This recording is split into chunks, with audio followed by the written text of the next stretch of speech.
Yo, welcome to Hard Pass. I am your host, Jacques Slade, and it's a big episode today because we're not just doing one Hard Pass, but three. That's right, three. And we also have thoughts on the upcoming Adidas Yeezy 350 Turtle Dove Retro, Tiger Woods kind of switching brands for the first time in forever, and this week's hottest releases. All right, you know how we do. Let's start with some hot takes. So, this past week, we saw the release of the first off-white Nike collab since the passing of Virgil Abloh. Wait, do we count the Louis Vuitton Nike Air Force One as an off-white release as well? I don't know. Somebody sort that out for me down in the comments. Thanks. Anyways, it's good to see that Virgil's influence will continue on, but I didn't know part of that influence including hanging from a building for a photo shoot. Here's a representation of co-writer seeing that stunt for the first time in GIF form.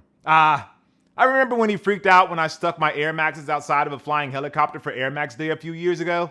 Good times. Good time. Subird's Grail sneakers are the Melody Asani Air Jordan 1 Mid. Congrats to Nice Kicks on pushing their whole mid agenda. I see you. Kind of weird that one of Nike's top stars wasn't able to secure a pair from the Fearless pack a few years ago. And to make matters worse, or funnier, I guess, her partner, Megan Rapinoe, has a pair just chilling in her closet. So does that mean Megan's got a stronger connect at Nike than Sue? Now that's a story I would actually love to hear about. Bait launched a new Adidas Ultra Boost collab celebrating Attack on Titan this week. Shouts to all of the casuals in the comments of their IG posts who couldn't figure out what the connection was. What a nice way to celebrate the Nope. This anime is still not over, and it won't be over until season 4, part freaking 3 drops next year. Somebody at the animation studio working on the show should just send me a gif of Levi doing what he needs to do, and I'll be happy. I'm done, man. I'm over this. Dope kicks though, seriously.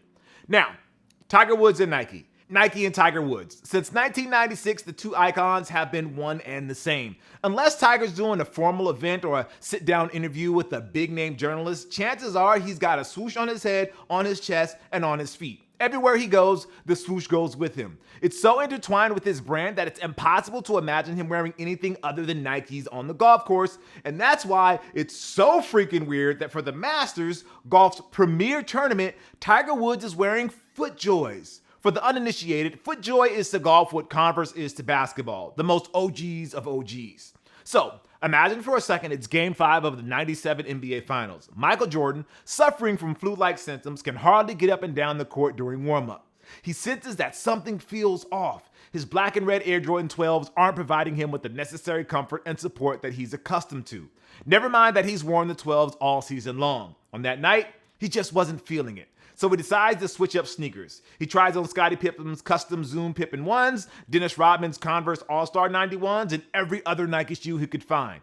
Nothing was working until he put on Robert Parrish's Reebok Ice Picks. Yes, that was really the name of the shoes Robert Parrish wore during his one season with the Bulls, and it fits perfectly. He goes on to have the legendary flu game, not in his black and red Air Jordan 12s, but in black, white, and red Reeboks.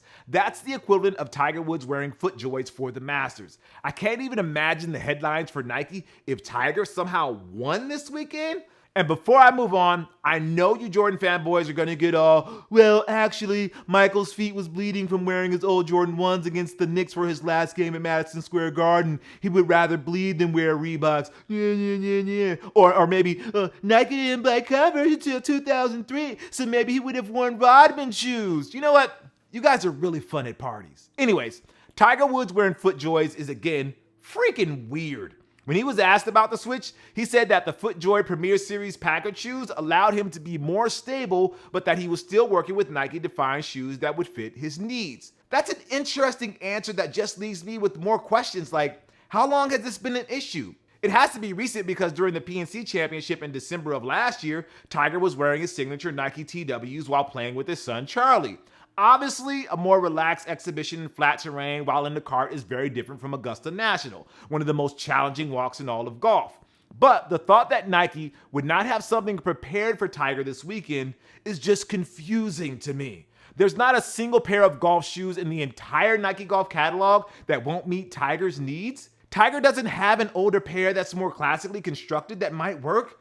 I haven't worn the FootJoy Packard, but according to a review that was conveniently posted by Golf Monthly this week, the shoes have a classic leather construction with firmer cushioning than what most golfers are used to these days. The use of metal spikes could also be a factor, as Tiger, who often wore metal spike versions of his signature TWs, prefers them to the soft spike or spikeless options that most, if not all, Nike golf shoes offer. At the end of the day, is this going to ruin Nike? Not really. Tiger could dominate Augusta in Yeezy golf shoes and Nike would still be fine.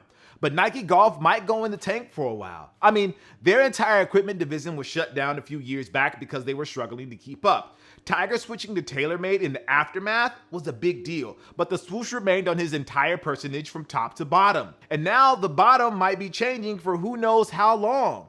It's just freaking weird, man. Couldn't he call up his buddy MJ and ask for some flu game golf shoes? They match up nicely with this Sunday red and black look. Jordan Brand revealed an Air Jordan 12 Golf Low this week in white and gold. I'm sure they can call up a customizer to turn them black and red. Sneaker Twitter might not care all that much about golf, but they will if I have anything to do about it. But they might lose their minds for the first time if Tiger wore flu games on Sunday in Augusta. All right, let's go to the heat check, where we bring you everything that's dropping this week. Turns out there was a lot of delays, so this week's slate looks a lot like last week was supposed to be. We have the Polaroid Nike SB Dunk Low on the 12th for 120, the Union LA Air Jordan 2 Rattan on the 15th for 220, the Union LA Air Jordan 2 Gray Fog on the 15th for 220, the Reebok Pump Omnizone 2 Celtics on the 15th for 160, and then the Air Jordan 7 Sapphire on the 16th for 210. Now, for my pick of the week, it's a Cold Wall Converse Eon Active CX on the 12th for 160. That's not a typo. These are Converse sneakers. At first glance, you might think this is like a pair of Hyper Adapts with Nike's Crater Foam cushioning, and you'd be half right. It does use Crater Foam, but it also uses Converse's CX foam underfoot for a comfy ride. And now for a heat check on the Adidas Yeezy Boost 350 Turtle Dove. After word started to leak that a retro was on the way, we now have the first images of the shoe courtesy of @SoulByJC. It's the same thing to me. It's kind of wild that so much time has passed since the original launched. 2015, for all the obvious reasons, was such a simpler time. I wasn't stacking my sneakers up in drop front boxes yet, and my white background looks like printer paper that I taped together. Like, here's a clip of myself ranking the 350 as the number 2 sneaker of 2015. And coming in at number 2 is the Yeezy Boost 350. These released in a few colorways this year, and they seem to get better with every release. I managed to pick up a pair in the Pirate Black colorway, as you can see here, but the other colorways were just as dope, to be fair. Now, 2015 can easily go down as the year of Kanye West and of the 750 and 350, but the 350 is the most wearable. That is part of the reason why the 750 is number 8 on my list and the 350 is number 2. I think more people, myself included, can get a better wear out of the 350s. The 750s may have a higher resale value and they may be rocked by the more stylish crowd, but the 350 is better in my opinion and deserves to be number 2. If Kanye and Adidas can keep the energy going, they may be able to change some things in the sneaker world, but I hope it just lasts past 2015. Wow, why did I think I could get away with that shirt? Of course, everybody knows this wasn't the first Adidas Yeezy sneaker to release. That distinction goes to the Yeezy 750. But let's be real here. The 350s was the Yeezy shoe that broke through. The 350s came at a time when people were drifting away from the LeBrons and Kobe's and D Roses, transitioning from straight basketball shoes to more casual fare. Jordan Retros, particularly the Air Jordan 1, became even more popular because of their versatility.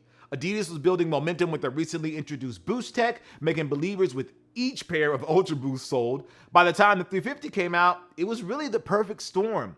Kids who wanted a modern-looking and modern-feeling casual sneaker were in luck, assuming they could get a pair, of course. The 350s lacked the sporty bent of the Ultra Boost and felt like clouds compared to the Air Jordan 1s. It was a sneaker for chill vibes, bruh. Pretty soon, we were seeing knockoffs in the middle of mall kiosks and Skechers shelves. Adidas Originals dropped so many kicks that looked like 350s, it became a running joke. Remember the Tubular Shadows? Uncaged Ultra Boost? Petridge Farm remembers. And we also remember when people were trading their used Honda Civics for a pair of the Turtle Doves. Like I said, simpler times. It feels like the right time for a retro, but it could also come and go just like any other Yeezy. A few months back, the reflective version of the Beluga 350s, the first colorway of the V2s, came out, and while there was some hype for it, I can go to any of the 5 sneaker resale stores at the local strip mall and get them for like $50 above retail. I don't think the Turtle Doves will go down that same road. Like, I'm sure they'll sell out instantly and command a little bit of a premium in the resale market, but nobody's going to hand over the GDP of a tiny country for them. It's also a lesson that we should all learn. Zebras come back, Pirate Blacks come back, Wave Runners come back, and now Turtle Doves come back too. Okay, it's time for this week's Hard Pass. We're gonna take a look at something in the culture that just needs to go. Like my 17-time world champion Los Angeles Lakers, Union's friends and family packaging of the Air Jordan 2 collab, and Dude Perfect going to Augusta National. That's right, we're giving you 3 hard passes this week because talking about the Lakers for more than 90 seconds was going to be insufferable for not just you, but really for me too. So let's get this out of the way first. I hope you're all happy. My 17-time world champion Los Angeles Lakers were eliminated from the playoffs this past week. We're so bad we couldn't even make the play-in tournament, man. Like, I think deep down I knew this was going to be a disaster of a season, but I didn't want to say it out loud because I didn't want to project that energy out there. But before some of you go gloating in the comments, I see you. I just want to say one thing: 17. Unless you're a Celtics fan, trash talk from other fan bases is just... Anyways, it's easy to point the finger at Russell Westbrook for everything that went wrong this season, but it's not all on him. The Lakers front office and LeBron had to okay that deal, and the players, especially LeBron, and coaches had to figure out how to make it work, and it went horribly. Injuries played a part, but even when Russ, LeBron, and AD were all on the court together, it's not like they were Wade, LeBron, and Bosh, or Kyrie, LeBron, and Love. Hell, they weren't even Booby, LeBron, and Big Z. Every win felt like a grueling struggle, especially early in the season. Remember when it felt like every game in November went into overtime? It was stressful, man. And now, it's mercifully over. We'll regroup, rebuild, and return better than ever next year. And if that doesn't happen, I'll sit back and watch LeBron chase the scoring record. It'll be like those years in between Shaq and Powell when Kobe just kept shooting and shooting and shooting. I low-key kind of enjoyed those years for the shameless shooting and Shmush Parker and Kwame Brown slander. Most Laker fans might not be okay with that, but I'll be fine. We got 17. I ain't greedy. Okay, let's move on to Union's very unique friends and family packaging for the Air Jordan 2 collab. Offset was the first to reveal his special gift from Chris Gibbs and company. It's a pair of Air Jordan 2 encased in a terrarium. She got real butterflies in it. Man, it's crazy. For those who might not know what a terrarium is, it's a self-contained garden that you can see through glass. It's like building your own miniature ecosystem, and there are literal butterflies just chilling alongside Offset's Union Jordan 2s. As somebody who appreciates and has enjoyed intricate care packages through the years, I have to say, I don't know how I would feel if I were one of the lucky few to get this box. Like, I would be very happy because I know that people watch and enjoy the hard work that I put in through the years to make each unboxing feel like its own special event. But I would also be super nervous to get this.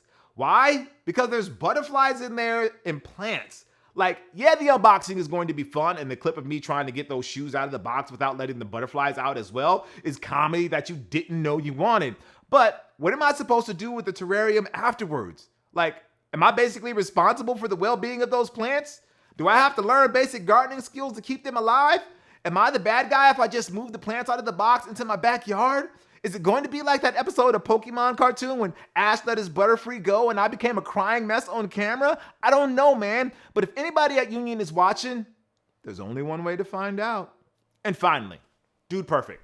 They go to Augusta National. So prior to the Masters tournament, the fun guys in Kawhi Leonard's imagination got a chance to do something that has never been done before.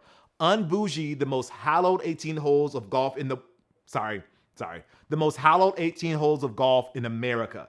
My apologies to St. Andrews. Anyways, we got to see the crew join Bryson DeChambeau for a round of all sports golf, an offshoot of golf where you kind of play golf, but with non-golf equipment. It's a lot to take in, and it's maybe the most progressive thing the Masters has been involved with since Tiger Woods won for the first time in '97. For 11 minutes, I was blown away with all of the taboos they were breaking, like filming on the golf course, hopping and skipping on the fairways, and just acting like bros on a muni. Well, that last part I can believe because, Anyways, This is the latest attempt by the Masters to broaden the appeal of the game. It's something that they have been working on for the past several years, and true to form, they've been doing it their way. Going from posting their archives to YouTube to having a TikTok account to spiking a volleyball on the iconic 13th hole is a huge leap, and it seems to have worked. The shock value has resulted in nearly 7 million views as of this recording and countless articles that basically start and end with, "Yo, you see this crazy thing these bros got to do at the Masters? So mission accomplished, right?" Well, I don't know. Will this result in kids who aren't already being pushed to the game by their parents to play? What happens when they realize that golf is the hardest game of them all, and it's going to be years before they can post a TikTok of themselves consistently crushing 300-yard drives down the middle? It's not all high fives and music that gets Steve's bomber all hot and heavy. It's a game that requires intense dedication and never-ending patience. Oh, and deep pockets, because even a full bucket at the range ain't cheap. I think those writers who are posting these "the times are changing" articles need to calm down a little bit. It's a moment in time that people will remember, no doubt. But when I'm allowed to bring my cell phone to Amen Quarter to post on Instagram reels of my friends from the APGA Tour playing around, or a TikTok of Anna Davis, the 16-year-old who shocked the golf world and won the Augusta National Women's Amateur, teeing it up for the Women's Masters Tournament, that's when I know Augusta has really shed their bougie image. Anyway, that's going to do it for the show today. I want to thank you guys for watching Hard Pass. I am Jacques Slade. I'll see you next week, but not before I leave you with a listener Hard Pass. My hard pass for, I guess, the week is people buying dunks who don't skate their dunks. I was finally able to get a pair of the Oski, like the Oscar Rosenberg dunks with the shark on the side. It's been, weeks I've been looking. Finally got a pair, and the guy at the skate shop told me it was a 13.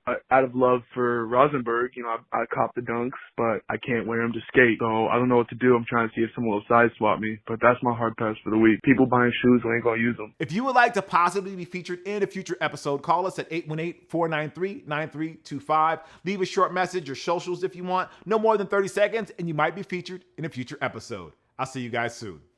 Peace.